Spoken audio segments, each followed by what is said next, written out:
Demigod Games, written and read by The Gold and Silver. Chapter 2, Anxiety and Arrival. A piece of plexiglass separates Percy and I from the driver. Just above it is a mini screen. We watch the other reapings. A sick feeling settles in my stomach as our friends get picked for the games.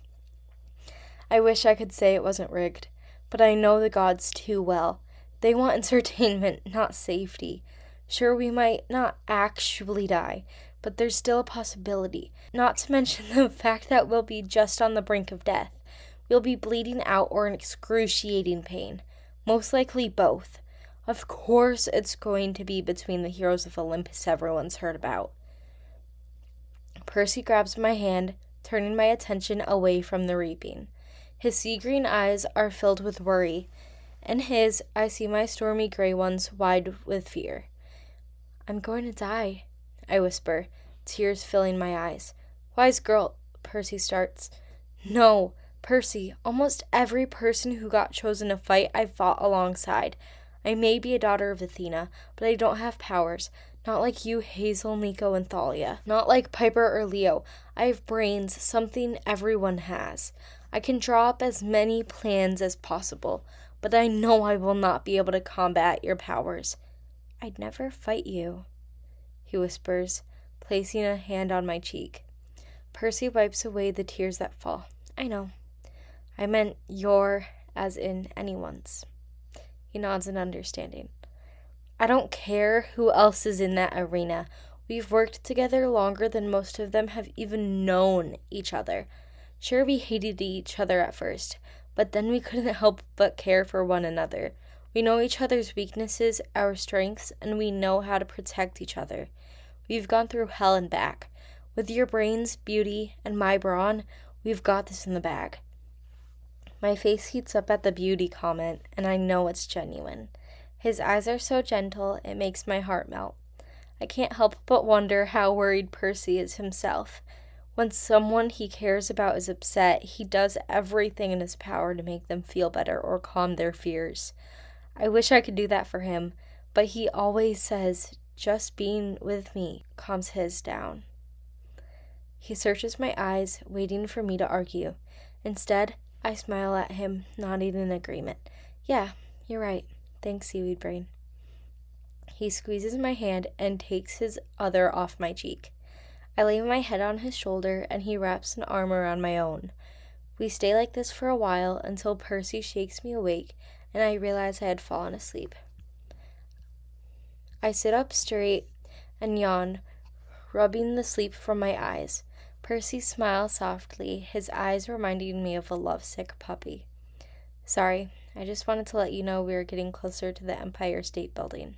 I get cut off as the car slams to a stop, making us fall forward. My face slams into the plexiglass. When I look out the window, I see 5 cars in front of us. 2 demigods exit each car and enter the building. The driver pushes a button, and the plexiglass slides away. He looks at us through the rear view mirror. "When we get to the front of the line, you 2 will exit the car and head up to the 600th floor. Then you will meet your mentor, and you'll go from there. Understood?" Percy and I nod and exit the car. He tightens his grip on my hand. I feel the ground start to shake lightly. I squeeze his hand, forcing his attention on me. "It'll be okay. We got this, remember?" He gives me a nervous grin. "Right," he mumbles, and we walk into the elevator. I roll my eyes as he starts singing the elevator music. "You listen to this?" I say, smiling a little. Percy looks at me in surprise. "Huh? Oh, no, I don't listen to this." He rubs the back of his neck, laughing awkwardly. "I'm in here so often that I've memorized the lyrics." "Yeah, you're definitely in here a lot, aren't you?" He nods and the elevator dings. We walk on the stone pathway, and as it turns into a road, someone clears their throat. Percy and I turn our heads towards the sound. It's a woman, and her hair is the color of black coffee, curled to perfection. Her skin is a perfect tan, and her eyes glow like first-place medals. A golden laurel is placed atop her dark curls. There's a spear at her side, similar to my mother's, except the tip is pure gold. The wings on her back match the tip of her spear, Instead of a traditional Greek chiton, she wears a silver sport outfit. I elbow Percy in the stomach and kneel to her. He turns to, assumably, argue with me, but follows my example instead. Lady Nike, it's a pleasure to be in your company, I say. She laughs. Thanks, but there's no need. I requested to be your guys' mentor. I have a feeling that you'll be victorious. And don't worry, I won't put a charm on you two to win. One is because you don't need it, and the other is that your mother would be mad. Nike smirks. Now, get up. We have to get going. Your escort is waiting. We follow the goddess, and all the inhabitants of Olympus watch us walk to the hotel. Percy grabs my hand again, seeking comfort, and I'd be lying if I said I didn't need some too. It's always uncomfortable being on Olympus, but after the Second Titan War, it brings up bad memories. I don't know why we are both so anxious to be on Olympus today. It's not like we're going into the games yet. We walk into the hotel, and it's exactly how I imagined it while reading the books. The architecture is amazing. I stop in my tracks when I realize something. Percy frowns, looking at me. Annabeth, are you okay? You look like you've seen a ghost, he says warily. I designed this, I say, barely able to get the words out. And that's a bad thing because I designed something for the Hunger Games. Percy, I designed other things too, like the stage for the tribute interviews and the chariots. I've brought this on everyone, I say, tears streaming down my face as I crumpled to the floor. Wise girl, you didn't know, and it's not like you designed the arena, he says gently, kneeling in front of me. I pause, wondering if I did design the arena. Then I shake my head, remembering nothing of the sort. I have a feeling Aphrodite, Athena, and Hephaestus did, which means it'll be as accurate or difficult as possible. I'm unsure whether it'll be straight out of the books or their own creation. Percy forces me to take a couple deep breaths and helps me stand. I brush off my sea green dress. Nike looks between us curiously, her head tilted slightly.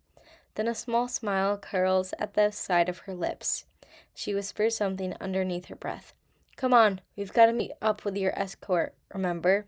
She says, forcing a serious look on her face. We nod and head to the elevator. Percy and I stumble from the speed of it. When we walk off, I feel sick to my stomach. It was like the fastest roller coaster I've ever been on. I found that most roller coasters aren't like the Tunnel of Love Percy and I went on in our first quest.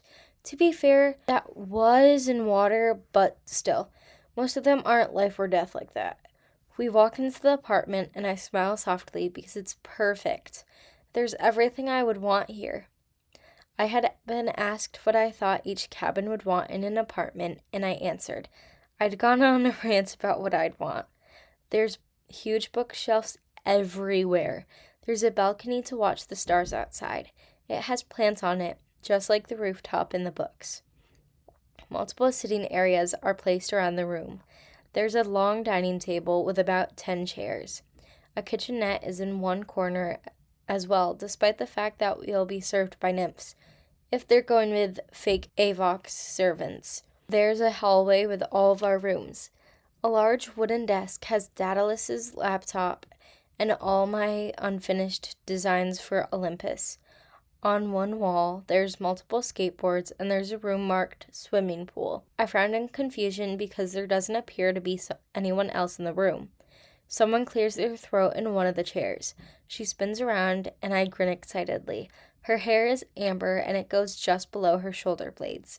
Her skin has a light green tint to it. She wears a dark green dress that reminds me of Tinkerbell. There's a couple flowers in her hair and a small purse slung over her left shoulder. Annabeth! Juniper squeals, running over to me. I hug her tightly. Juniper, I'm sorry I haven't reached out in a... Don't be. I know you're busy with your demigod duties and everything. I was so nervous when I found out I was going to help out some demigods. But now that I know that it's you, it's so exciting. She grins excitedly.